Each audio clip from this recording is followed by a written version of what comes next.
Hi, everyone, and welcome back to a new episode of the Rectified Podcast. Today, my guest is Michael Maher. I hope I'm pronouncing your name correctly. You're the founder of Cartology, and we're going to talk a lot about Amazon. Welcome, Michael. Thank you so much, Sandy. Yeah, my last name is pronounced Mar. So Mar. I think you said it. You Mar. said it better than most, honestly. But Okay. yeah, we can talk about Amazon. We can not talk about Amazon. We can talk about whatever you want. Yes, exactly. All right. So tell me a little bit more about Cartology and what you do. Cartology is a service agency, and I say that we help brands to win on Amazon.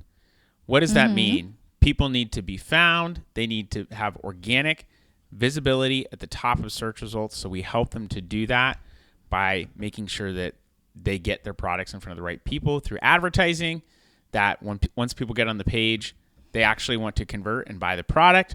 And then we handle all the logistics so that you're in stock. When Amazon throws you compliance cases, you're able to bat those away, all, of course, in Amazon's time, and create a strategy around that, meaning like how are we acquiring customers, how are we going, like what are we spending on, and then how do we track and measure that and help you to grow and eventually get to a place of profitability. But we're really hands-on, very service-oriented. We want to take that Amazon stuff off your plate. That's really our focus. If you're enjoying this conversation and you'd like to see more episodes with amazing guests, don't forget to like, subscribe, follow on whatever platform you're tuning in from. We release new episodes every Friday, and I can't wait to read your opinion in the comment section. For the founder who has been mostly on Shopify or whatever platform they're selling D2C, do you think that 2026 is the year that they can no longer ignore Amazon? I think that year was like 2019, if I'm honest. But yes, I do, and it's because let me take a step back. A lot of people say, I don't want to get on Amazon because we don't own the customer. And what they mean by that is, we don't have the customer data. We don't own the relationship. And the reality is, I don't think any brand owns any customer relationship. Customers, I think, are way less loyal. The journey is not linear. They're going and finding stuff for different reasons. I'm buying it Walmart in store because it's more convenient. I'm shopping on, or because I have proximity. I'm shopping on Amazon because I don't have time the next 2 days and I need this before I go, and there's not a store that I can go to find this. So they're buying for different reasons, and 60% of people go and look for products on Amazon. That's where they start, and some of those people may never even leave Amazon. So you want to be found and be discovered. Think of Amazon not as a place to own the customer relationship, but to acquire customers. As soon as someone buys your product and it's now in their home, you're telling me you don't have an impact on that they might not go look up your brand on social media or go to your direct-to-consumer site if it's on your packaging. So it's all about getting in front of the right customers, and Amazon has a lot of customers. So you have to be there if you want to have any kind of market dominance. Yeah. It's true that the customer journey is no longer like from point A to point B. It can go all the way, like depending on the person's need. Like you said, if they want something quickly, if they want something, whatever, or the offers that are available here and not there. It depends on what they have. And I believe that every single touch point is important. If you're able to do it, just be everywhere. I mean, if you can. Obviously. Be where your customers are. If your customers aren't at Walmart, then you don't need to be there. But I can almost guarantee they're on Amazon. They're probably somewhere on the web. They might be in a physical retailer. Be in those places and invest heavily in them. Yeah. Speaking of that, what's the biggest mindset shift that somebody has to do, like a business owner, to move from like, this is my own site, to somewhere where it's like a marketplace and there's like millions and millions of products or brands that are from so many countries also in one space? Man, that's a great question. Off the top of my head, I feel like the thing that is most pressing is accepting Amazon for the channel that it is, not trying to compare it to Shopify or Target or Kroger or anywhere else that you're at. Treat it for the channel that it is. Yeah. Realize there are more fees than you might be used to on your Shopify site. And also realize conversion rates are typically higher. There's a lot more traffic. So you may have less margin taken out of your product, but your actual contribution margin can often be greater because of the volume, the size of the prize that's on Amazon. So just treat it like the channel it is. Yeah. Accept the things that come your way. Like Amazon says, your product has a food and safety issue, when in reality it really doesn't, but they're being overly cautious because what's their focus? Being the most customer-centric company in the world. So you have to accept that you are guilty until proven innocent on Amazon, and then act accordingly. If you get caught up in Amazon should do this and Amazon should, they don't care. They're not thinking about you.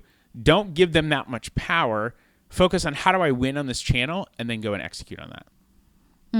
I mean, the same rules apply to every single channel. Yeah. You have to customize it. Even if you're simply posting content, you have to adapt to every single platform. So yeah, you can't just copy and paste your strategy across platforms. No, exactly. If you do, then you tell me automatically that you're a boomer, right?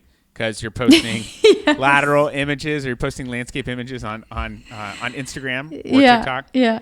Sorry, or writing guys. as if you're writing a letter. Yes. Sometimes I receive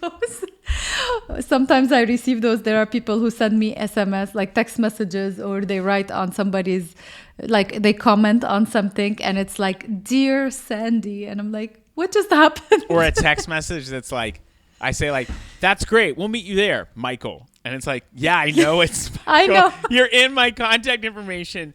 Or like I feel like I get that more from people whom I know than random people. Like they'll sign the name at the bottom. Like, yes, I know. I know how phones work. I will see you tomorrow. I know it's you. Yeah, it's pretty interesting. Let's close that chapter and move on. We'll let those people do that stuff. Yeah, exactly. I once was. I'm just like a disclaimer. I'm no expert in Amazon. I don't know how it works. That's why basically you're here. Yeah. But I've had multiple conversations with different people who are venturing, like they're D2C or D2C and retail, and they're going to Amazon. But some of them are trying to do it by themselves, and some of them are actually hiring someone who knows the ins and outs of the platform and how it functions and how to optimize and all of that. But I remember in one of these conversations, this one person, like Amazon literally bought almost her entire inventory, because, they're small businesses and they want to sell, and they took everything, and now she had to fulfill to the others because Amazon took the inventory. It was really interesting. Tell me a little bit, how does that work? Like if I'm a brand and I sign up on Amazon, do I have to send them inventory? Do I ship it myself? Do they buy everything I have? Like, what's the dynamic there? Yeah, it sounds like the person that you were talking to was in a 1P relationship with Amazon. Amazon has two pathways, vendor and seller. So vendor is the 1P. It's the traditional retailer. Amazon buys your inventory. They cut you a PO. They pay you in 90 days or whatever. They now own your inventory. They sell it on their site. So it will say under where it says add to cart and buy now, we call that the buy box. Underneath there, it will say ships from and sold by Amazon.com. That's a 1P relationship. The brand is selling into Amazon. They're still responsible for the content on the page. They're still responsible to advertise. They're still responsible to cover promotional costs, like on Prime Day. But Amazon owns the goods. They're selling it for whatever price they want. There's benefits to that. There's downsides. The benefits are often Amazon buys the inventory and pays you whether they sell it or not. The downsides are often you take less responsibility, or can, unless you're really investing in Amazon, and maybe you don't sell through the inventory and they don't buy more, but also they have control over price. Most people right now, I believe, are going through the 3P side, which is the seller side. So you use Amazon as a selling and fulfillment network. You list your product. You can fulfill it. They can fulfill it. But it's on consignment. So you list your product. Amazon doesn't pay you until someone buys the product. Then they deduct fees out from that. Most people are sending their items into Amazon, shipping them into fulfillment centers, just like you would on the 1P side. But now you own it. You set the price. It'll say ships from Amazon.com, sold by Sandy Inc. Yeah. So you own the inventory. Amazon just deducts your fees out of that. They pay you based on that. You have control over price. You still have to do things on the control the artwork on the PDP or the media assets on the PDP. You still have to run advertising. So you're still responsible for a lot of the same things. It's really just who owns inventory and has control over some things. We always think you should be sending your product into Amazon. Why? It's Prime eligible. People are looking for when it's delivered by.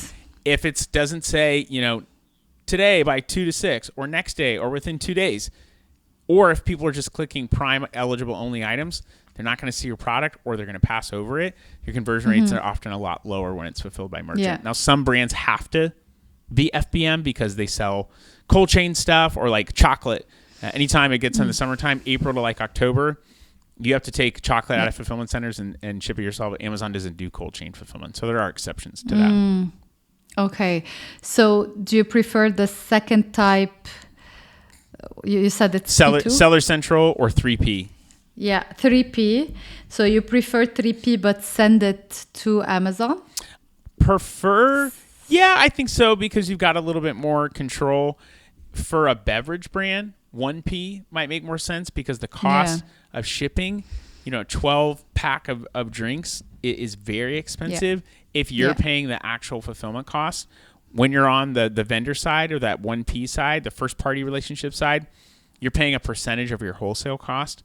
So it can make a lot more sense for you to go that direction. But I'd say 3P is probably the route that most brands should take because of the control that they have and the flexibility that they have.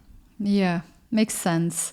When I open my store and I decide between these two models, you talked about ads.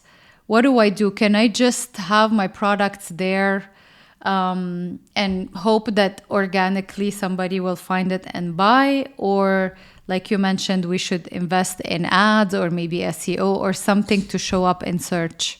Yeah. Imagine getting your product on the shelves at Target, but it's at the back of the store. Yeah. That's hoping your product sells organically on Amazon. Okay. No one is going to see your product. And why is that?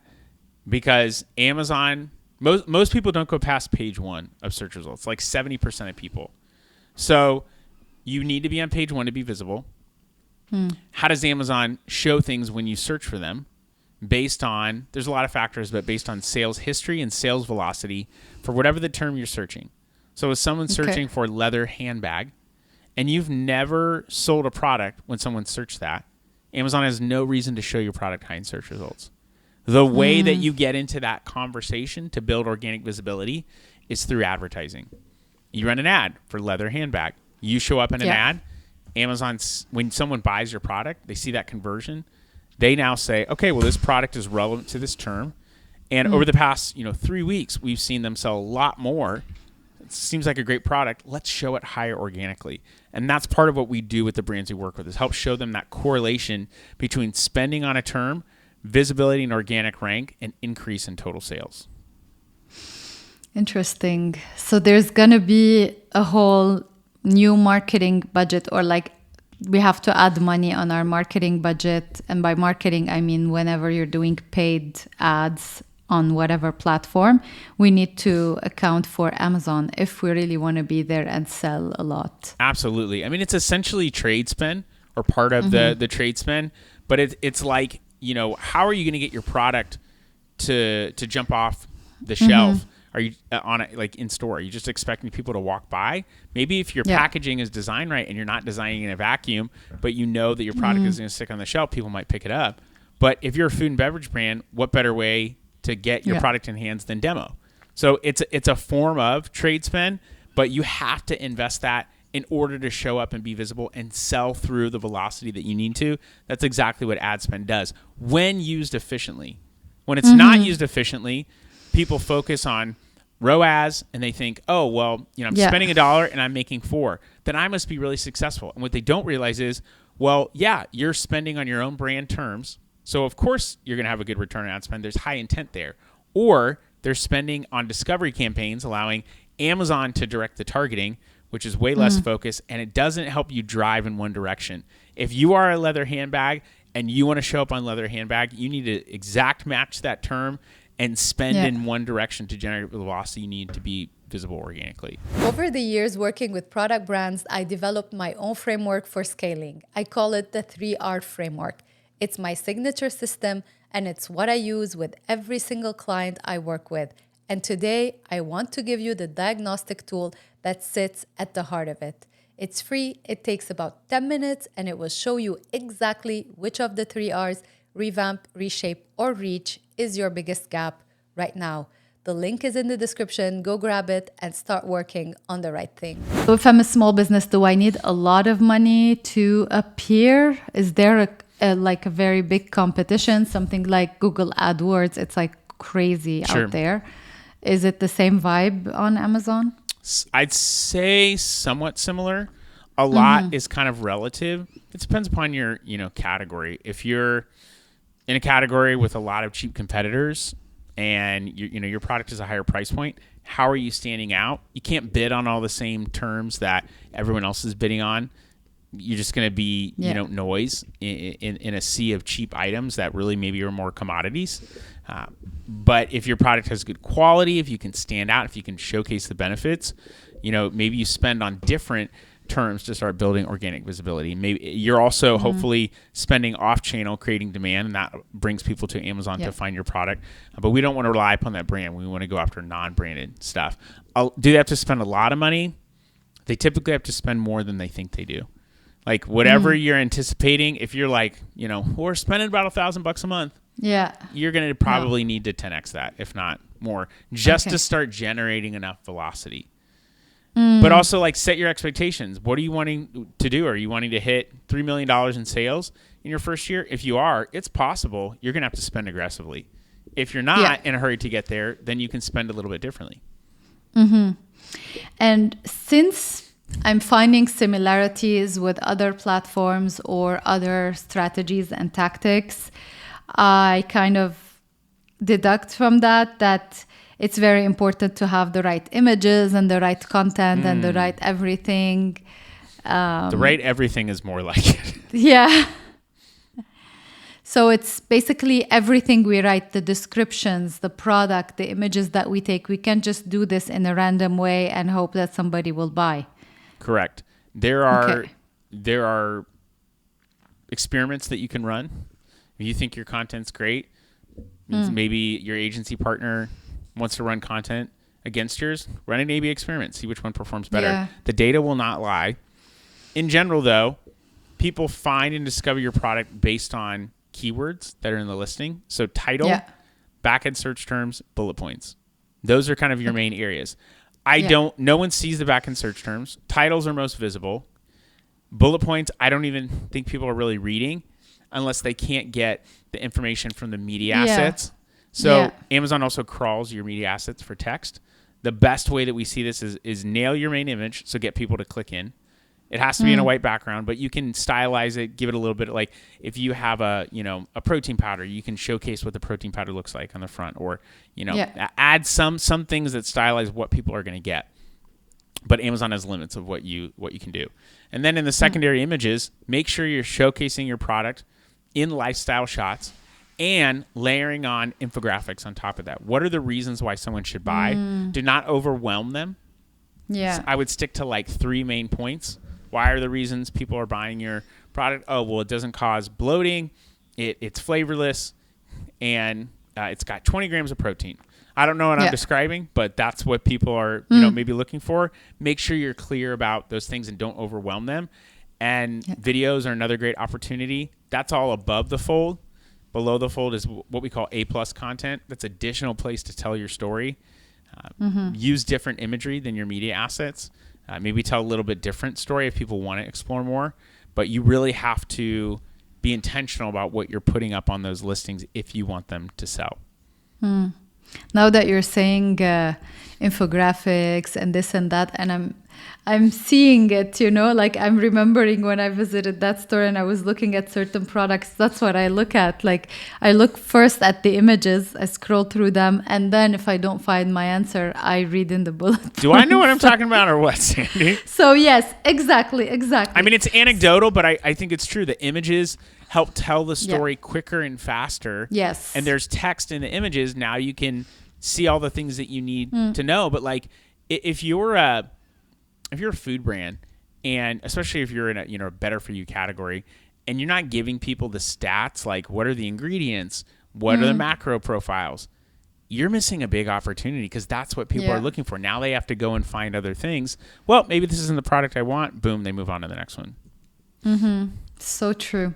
So if I'm a brand and I'm starting now, like I have everything in other spaces, but I'm starting out on Amazon, what's going to happen?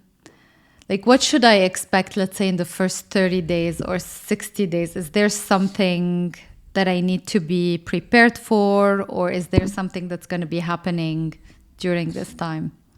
I would say two things. One is be prepared to spend and not see a ton of sales come in right away. If you're a brand that's visible, though, elsewhere, you're going to pick up people that have been looking for your brand but could not find it before. So you will start to see, I think, some sales come in naturally just from brand awareness. Yeah. The second thing is pricing is huge. If you are trying to sell more, your product for a higher price point on Amazon to, quote unquote, account for their fees, you are in a world of hurt. Amazon matches price, or will track price across other sites. And if your price is higher on Amazon than it is for any other retailer, they will remove your buy box, is what it's called. And it basically looks like your product is not for sale. Oh, yeah. It's like a whited out box, see all buying options. And what do people do? Yes. This isn't for sale. Go back out into search results. Yes. So you have to make sure that your price, that you're giving Amazon, the same price essentially. You cannot jack up the price. They see that as not being price competitive and not being fair to the consumer, and they will pull that buy box away. Super interesting. I've been seeing the white box thing and see all buying options, and I'm like, why does this happen? Right? Why does I see it and I'm like, I know what it is, and I'm like, this looks terrible. Yeah, exactly. So sometimes when I'm looking for a product, I'm searching for a product online, I do get, the ads in the Google Shopping tab, and Amazon stuff that are sold on Amazon also appear there among other retailers. How does that, is this Google ads or is this Amazon ads appearing on Google? Like when this is the for dummies question, but what is happening? So like in the you're background? searching on Google and you see something show up and it says Amazon. Yeah, like whatever. I want to buy a pen, this pen. And I search for this pen. And, in the Google shopping section, Yes. you get all the options where you can buy from. Most of them are sold on Amazon. Yeah, So I see it. That would be Amazon buying ads. They were one of Google AdWords' biggest accounts. I think accounting for like 1% of all spend. They've gone back and forth. From what I know now, they've pulled out of Google. They may have started again, but I think recently they pulled out of spending money on Google Ads. They go back and forth. But yeah, they do drive traffic through Google Shopping and Google AdWords to get people to come to Amazon. Okay, so it's not me as a business who has to do it. It's Amazon. I mean, you who's could, recommending. but it's Amazon that's typically doing it. That's pretty interesting because most of the things I get recently on the shopping tab is Amazon. So maybe in Canada they're Maybe they're spending still a lot. They're still doing it. They've gone back and forth. I don't think they've ever stayed out. I mean, they haven't stayed out forever. They may just be like pressure testing stuff. Maybe they're like, hey, we're not hitting our profitability targets right now. We need to look good for the investors, so we're gonna pull out for a little while. I really don't know why. Yeah, I mean, whatever. I mean, they fight together. They Yep. do agreements together. We don't know what's happening. We're not in the room. Background. No, exactly. What is the most common mistake you see brands do on Amazon? Other than the price, you already mentioned that. Yeah. It's often in their media performance and what they're targeting and how they create structure around their campaigns. Yeah. It's really just a lot of branded spend, a lot of discovery spend. They're not driving market share, and they're measuring the wrong metrics. If I'm wanting to rank organically on something, on a term, I'm not really looking at ROAS. Is there good click-through? Are we seeing conversion? Are we seeing the organic rank show up that we have to track with the third-party software? Are we seeing in Search Query Performance Report something called share of voice and share of purchases? Are we seeing more purchases happen on this term as a percent of all the purchases that are happening? If so, we're heading in the right direction. Most people are not measuring that. They're saying we have a 4-to-1, 5-to-1, 7-to-1 ROAS. We look good. And then a year later, it's like, well, no reason your sales are down 10% or 20% because you've been spending on brand and discovery, which is not building market share, while 2 other competitors have come into the market and one that's already been there is spending more aggressively and winning. With the rise of AI and everything that's happening on all platforms, we're halfway through 2026. And for the brand owners who are just getting their footing on Amazon, what is your boldest prediction for 2027? Like, what's one shift that might happen in this world? Shift in general? On Amazon, I mean. On Amazon specifically, I think we're going to see, man, what is a good prediction? Can we put some money on this too? Yeah, go ahead. I'll put my own money down and take it back up.